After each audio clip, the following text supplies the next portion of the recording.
Deus me entregou bem mais do que mereço. Talvez seja por isso que eu me cobre um pouco mais. Não que eu não seja capaz, mas às vezes é difícil.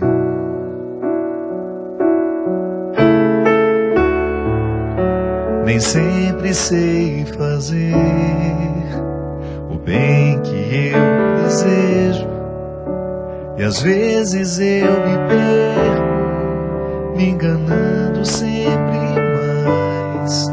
Não que eu não queira acertar, mas nem sempre é possível.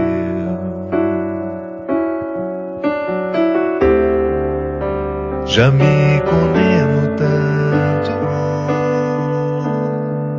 pelos erros que na vida eu cometi,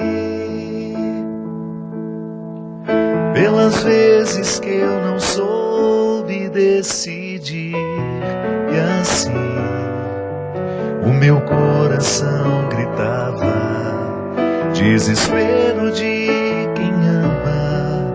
Coração, tu que estás dentro em meu peito, me condenas desse jeito, e eu não sei por qual motivo, se és divina voz em mim.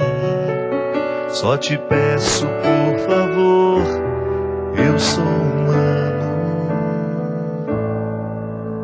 não me condenes assim.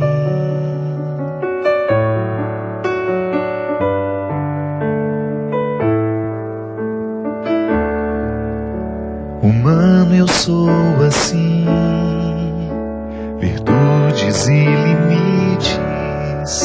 Se agora me permites, eu pretendo é ser feliz, sem prender-me ao que eu não fiz, mas olhando o que é possível.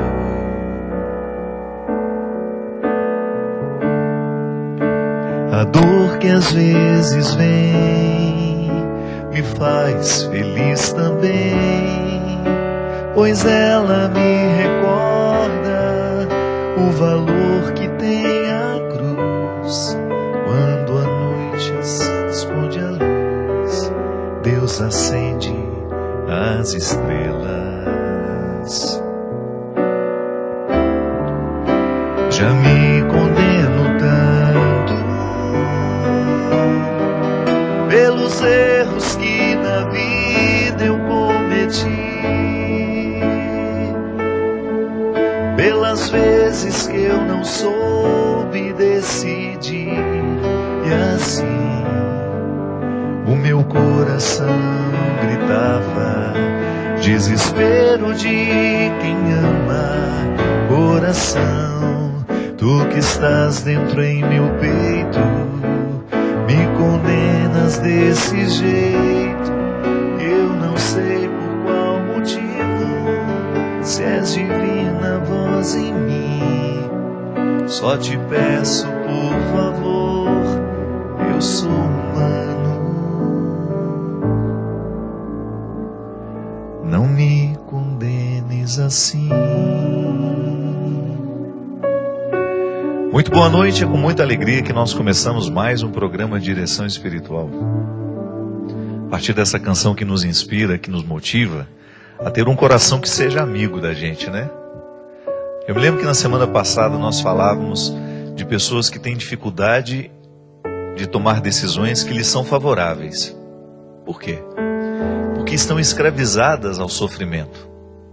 Interessante isso, não é? Triste de perceber que muitas vezes nós entramos em processos viciosos tão autodestrutivos que nós perdemos a capacidade de decidir por nós. São relacionamentos que escravizam, relacionamentos em todos os âmbitos, né? Desde um namoro, uma relação de amizade, até mesmo uma vida conjugal.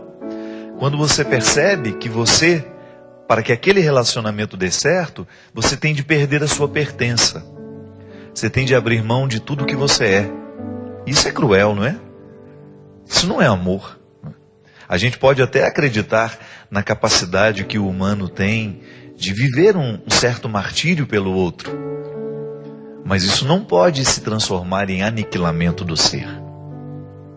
Mesmo porque se eu aniquilo quem eu sou, eu deixo de me possuir e eu não tenho o que oferecer ao outro mais.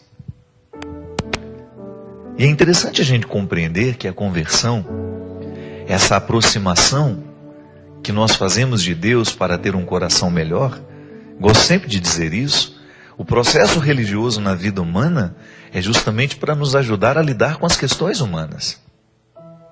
A espiritualidade, ela só é benéfica a partir do momento em que ela transforma o que é carnal. E aí sim, na dimensão corpórea, na dimensão material da vida, nós experimentamos os benefícios da espiritualidade. É no corpo que nós vivemos a mística. Então, é nesse território que nós somos, que nós travamos essa luta diária de começar a ter um coração que seja amigo. De começar a ter. E quando eu falo coração, eu estou me reportando a toda a dimensão da consciência que um ser humano tem de si mesmo. A gente sabe que dentro da história, dentro do contexto histórico, o coração acabou se tornando um referencial de sentimento, de afetividade, A gente fala um para o outro, de maneira muito carinhosa, você mora no meu coração, Quando nós dizemos a expressão coração, nós estamos falando da nossa totalidade. É como se houvesse em nós um centro onde tudo é decidido, E na verdade o nosso coração é o cérebro, O que realmente decide todas os sentimentos, tudo aquilo que nos povoa é no cérebro. Mas nós gostamos de dizer que é o coração que decide, quando nós estamos nos referindo às dimensões emocionais que também são cerebrais, também são racionais. É tudo aqui, na nossa cabeça. Então, quando eu tenho a facilidade de alimentar sentimentos opressivos, por exemplo, eu estou sendo desfavorável ao meu coração. Porque uma pessoa que é dominada por sentimentos opressivos, por pensamentos opressivos, ela vai ter muita dificuldade de viver harmoniosamente, de buscar equilíbrio nas coisas, nas realidades. Nós começamos a morrer, minha gente, no momento em que a gente passa a pensar errado. No momento em que a gente substitui um pensamento bom por um pensamento ruim. Quando nós substituímos um pensamento positivo, Quando a gente acorda de manhã e você, ao invés de perceber o que está sendo bom, você se fixa naquilo que está defeituoso. E então você impede o seu coração de estar em harmonia, de bater favorável, E coração que não bate favorável apanha. Nós não podemos ter um coração que fica apanhando o tempo todo. No sentido, a agressividade, você sabe disso, já cansamos de falar isso aqui. A agressividade, ela é absolutamente necessária na vida humana. E como é que nós devemos exercer a nossa agressividade? Sonhando alto, buscando no nosso dia a dia a melhoria de nós mesmos. Porque se nós não fazemos isso, nós vamos começar a agredir as pessoas. Fisicamente até. Vamos agredir com as nossas palavras, vamos agredir com os nossos gestos, com a nossa postura. Existem pessoas que nunca levantaram a mão para dar um tapa no outro, na outra pessoa, mas é agressiva o tempo todo. A agressividade que nós precisamos ter é aquela que não nos permite ficar estacionados naquilo que nós já alcançamos de nós mesmos. Essa sim é a agressividade a que Jesus se referia. Que Jesus dizia que é preciso ser violento para conquistar o reino dos céus. Não foi isso que ele disse? É preciso ser violento. Mas não no sentido de retirar a espada e sair matando todo mundo que passa pela nossa frente. Não. A violência tem que ser quando você se encoraja para matar tudo aquilo que em você é nocivo.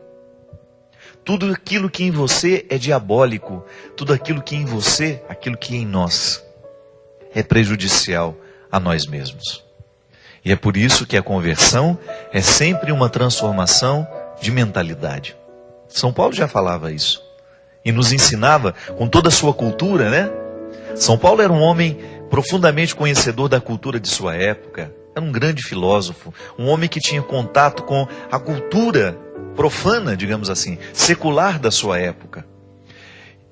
E São Paulo traz toda a gama de conhecimento que a formação cultural dele tinha dado a ele para compreender o cristianismo. Essa é a grande diferença de Pedro e Paulo, né? Já ouviu falar daquela diferença? Boa noite, Cristian. Já ouviu falar, né, Cristian? Que no início do cristianismo existiam aqueles que gostavam de diferenciar, né? Eu sou da turma de Paulo, eu sou da turma de Pedro, né? Era uma diferenciação pastoral. Pedro, um homem simples que não teve oportunidade de estudar, então o que ele fez? Aplicou-se o tempo todo numa prática de levar o evangelho adiante, no corpo a corpo, né? No dia a dia, na tarefa árdua de viajar, de andar distâncias para fazer o evangelho acontecer nas comunidades. Paulo já era mais erudito, né? E tinha o grupo dele lá também, que gostava de pensar o cristianismo e disseminar o cristianismo com cartas, com palestras naquela época, né? Reunia, é verdade, ele reunia as comunidades nos grandes teatros. Eu tive a oportunidade de fazer os caminhos de São Paulo e eu fiquei encantado em Éfeso, onde nós temos a cidade da antiguidade, a mais preservada do mundo, né? Está em Éfeso. Você consegue andar ainda nas ruas antigas de Éfeso, na Turquia. E impressionante, minha gente. Eu me lembro que num determinado momento da nossa visita, nós estávamos acompanhados por uma grande guia turca que falava português. Ela falava: São Paulo foi muito ousado na sua época. E nós estávamos dentro de um grande anfiteatro e ela dizia: aqui ele certamente pregou o evangelho, num lugar que não era religioso. Então veja bem, você tinha naquele momento a igreja de Pedro caminhando com todas as dificuldades, né? com toda aquela coragem que Pedro tinha, porque Pedro era um homem trabalhador, era um pescador. Então certamente ele utilizava de todos os recursos que ele tinha para falar de Jesus a partir da experiência prática de ser quem ele era, de fazer o que ele fazia. E ele converteu muita gente. Ele converteu milhares e milhares de pessoas e ainda hoje nós somos filhos de Pedro. Mas Paulo, com sua capacidade de pensar o cristianismo, levou o cristianismo aos lugares mais inusitados através da cultura. Através da inteligência, da elaboração de cartas que ainda hoje nós lemos nas nossas comunidades e dizemos, depois que terminada a leitura: Palavra do Senhor. Então Paulo entendeu que a conversão é a mudança de mentalidade. O verdadeiro cristão é aquele que está constantemente passando por um processo de transformação mental. Olha que fantástico isso. Você sabe que cada vez que você aprende uma coisa nova, o seu cérebro é modificado fisicamente? Ele sofre modificações físicas.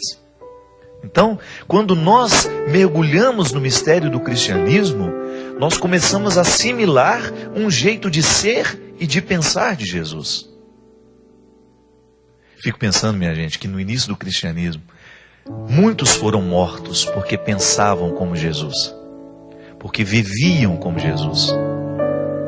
Somente no ano 300 e alguma coisa, não sei se foi 314, que Constantino, o imperador, oficializa o cristianismo como religião oficial do Império Romano. E por incrível que pareça, a partir do momento que Constantino oficializa, que permite, o cristianismo perdeu um pouco a sua força. Interessante isso, né? Que antes de ser a religião oficial, era o tempo do martírio, era o tempo onde as pessoas tinham que fazer de tudo para viver a crença em Jesus, mesmo proibidos, mesmo negados, as pessoas precisavam lutar. E eu lembro que eu tinha um professor de história da igreja que falava que quando se oficializa o cristianismo, começa a se ter um relativismo religioso. Se você for pensar, hoje nós somos proibidos de viver o nosso cristianismo? Não. Só que nós estamos dentro de uma sociedade que está fechando o cerco, cada vez mais. A aprovação dessa profilaxia do aborto, né? Como algumas pessoas chamaram, essa emenda que pode abrir portas, sim, para que o aborto seja cada vez é como se fosse uma água que vai minando aos poucos, né? A igreja será sempre radicalmente contra todo o processo que possa facilitar o aborto de uma criança. Nós não estamos nem aqui entrando no mérito das questões das políticas públicas, que a mulher tem direito a isso, tem direito àquilo. Nós não estamos entrando nesse mérito. Essa é uma discussão política. Nós estamos falando do valor da vida, que nós precisamos preservar o tempo todo. Agora, se você pensa, o que muda para nós cristãos qualquer brecha que possa haver de lei para que o aborto seja oficializado? Absolutamente nada. Porque para nós a vida continua sendo um valor. E nós vamos fazer de tudo, ainda que seja um trabalho de formiguinha, para que nenhuma mulher aborte o filho que está esperando. Nós aqui já demos um exemplo muito bonito, até numa pregação que eu fiz, do trabalho que a nossa querida Elba Ramalho tem feito pelo Brasil. Eu tive a oportunidade de estar com a Elba em janeiro, lá em Trancoso, litoral da Bahia. Eu estava na casa de uns amigos, que também são amigos dela, e ficamos ali uns 3 dias convivendo. Gente, era difícil assim, um intervalo de 2, 3 horas, que a Elba não tinha necessidade de ligar para uma mulher, para uma menina, nos mais diversos lugares deste Brasil, para convencê-la de não abortar.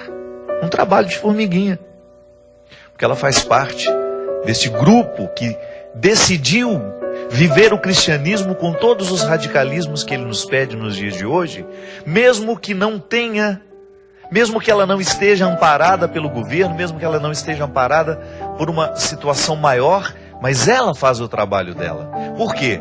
Porque a mentalidade está transformada. Ela acredita no Evangelho. O Evangelho não é apenas uma mochila que leva às costas e que de vez em quando você se livra dela. Não, está internalizado. Nós compreendemos a proposta de Jesus. Tornou-se uma maneira de pensar. Então para nós será sempre inadmissível que uma criança seja morta porque, sei lá, porque a mãe não planejou aquela gravidez, ou porque aquela mãe passou por um processo que foi alheio à sua vontade. Mas a partir do momento que a vida existe, nós precisamos nos comprometer com ela. E é aí que entra a questão. Quando eu tenho um coração que me é favorável, quando o meu coração está convertido, eu não vou precisar fazer muito esforço para querer o bem. Isso é fantástico, minha gente. A gente identificar que a conversão, a verdadeira conversão, faz com que o bem seja natural em nós. Nessa música a gente tem a frase também de São Paulo, que nem sempre a gente faz o bem que a gente quer. Por quê? É a concupiscência. Uma palavra difícil, né? Que fala de uma coisa muito simples. O que é a concupiscência? A tendência natural que nós temos de errar. E a conversão é isso. É você colocar a concupiscência num certo controle. É você identificar que em você existe uma fragilidade que precisa de cuidado. Eu sempre gosto desse exemplo. A fragilidade não pode nos assustar. É como um cristal. Eu tenho uma peça na minha casa que é preciosa. Então eu tenho que guardar de um jeito que ela não esteja exposta aos riscos de ser tratada de qualquer jeito, né? Por quê? Porque ela é de cristal. Ela é frágil. Então o que é frágil me indica que haverá um cuidado maior. Nós não temos almas rudes. Nós temos almas frágeis. E por isso que dentro de nós precisamos passar constantemente pela experiência do cuidado, pela experiência da compaixão, pela experiência da amorização. Porque se a gente não coloca amor nesse coração, se a gente não converte o nosso coração, querer o bem vai ser sempre um processo penoso para nós. Fazer o bem será sempre um processo doloroso. E não pode ser assim. A partir do momento que nós assumimos o cristianismo como uma proposta de vida, fazer o bem deve ser uma satisfação, um prazer. Nessa semana, por exemplo, nós estávamos lá reunidos, lá na nossa Fundação Dom Couto, aqui, no nosso trabalho social que a gente desenvolve aqui na Diocese de Taubaté. Eu consegui reunir um grupo de voluntárias, minha gente, que vocês não fazem ideia do bem que essas mulheres têm feito ao meu ministério sacerdotal. Nós estamos lá juntos com projetos e eu fico muito feliz quando nós nos sentamos para programar o bem que nós vamos fazer, quando eu vejo nos olhos daquelas mulheres que poderiam muito bem estar vivendo como madames, que têm lá os seus trabalhos, as suas ocupações, e que não teria nenhuma necessidade de estarem envolvidas com as questões que elas resolveram se envolver, mas pelo amor ao Evangelho. Então o brilho nos olhos quando a gente programa as nossas ações deste ano ainda, do ano que vem, e nós falávamos, a mim tem, às vezes, eu já tinha escutado falar dessa situação, e desconhecia, eu quis conhecer para ver o que eu posso fazer como padre, que no hospital regional, por exemplo, em Taubaté, muitos pacientes chegam às 7 horas da manhã, trazidos pelas ambulâncias que passam pelas cidades vizinhas, para fazerem a quimioterapia. Mas eles são deixados ali às 7 horas porque é o horário de todos, mas não significa que vão fazer a quimioterapia naquele momento e que daqui a pouco estarão liberados. Não. Às vezes um paciente que chega lá às 7 horas da manhã vai fazer a quimioterapia só depois do almoço. E aquela ambulância que deixou de manhã só volta no final do dia. Aí você imagina o sofrimento de uma pessoa que está passando por um processo altamente invasivo, né? A gente sabe o mal-estar que uma quimioterapia faz numa pessoa. E aí, a gente dividindo esse sofrimento lá, quando eu já fiquei sabendo que elas já estão envolvidas há muito tempo em oferecer uma casa, numa situação vizinha ao hospital, para que esses pacientes possam ficar. Só que uma dessas casas está com o atendimento reduzido porque faltam voluntários. E aí, lá naquele momento, nós falávamos, nós precisamos divulgar que o espaço existe, sabe? Que de repente você que mora em Taubaté, ou até mesmo na região, eu posso doar um dia da minha semana para ir lá cuidar dessa casa, para fazer a casa acontecer. Eu posso me juntar a esse grupo de pessoas que está movido pelo desejo de que o Evangelho seja concreto na sociedade. Esse terceiro setor, né, é o lugar da evangelização, minha gente. A gente sabe que muitas obrigações o governo não faz, ele não cumpre.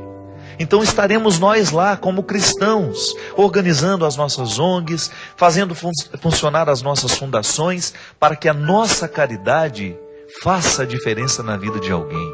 Por quê? Porque eu sou obrigado a fazer aquilo? Não, o nome já diz tudo, é voluntário. Movido por uma vontade interior, livremente, eu vou lá e me ofereço. Então procure. Se você sente desejo de nos ajudar nesse trabalho, procure a Fundação Dom Couto em Taubaté, ligue para nós, entre no meu site, né, www.fabiodemelo.com.br, você vai ver o link, você vai entrar, você vai conhecer os trabalhos que nós estamos fazendo lá na Fundação, e quem sabe você possa ir exercer o seu cristianismo conosco lá. Você será muito bem-vindo, porque isso faz com que a gente tenha cada vez mais a oportunidade de fazer a igreja de Pedro e Paulo, com suas diferenças, ser uma só. Onde juntos nós podemos... Ah, padre, eu não tenho condições de ir lá ajudar a manter essa casa. O meu trabalho não me permite. Mas eu posso ajudar financeiramente. E quem sabe juntos, a gente vai fazendo esse mundo ser cada vez melhor. Porque onde uma pessoa estiver fazendo o bem, o mal não terá oportunidade de crescer. E para isso vivemos, para eliminar o mal no lugar em que nós estivermos. Vamos para um rápido intervalo, daqui a pouquinho a gente volta com o programa Direção Espiritual.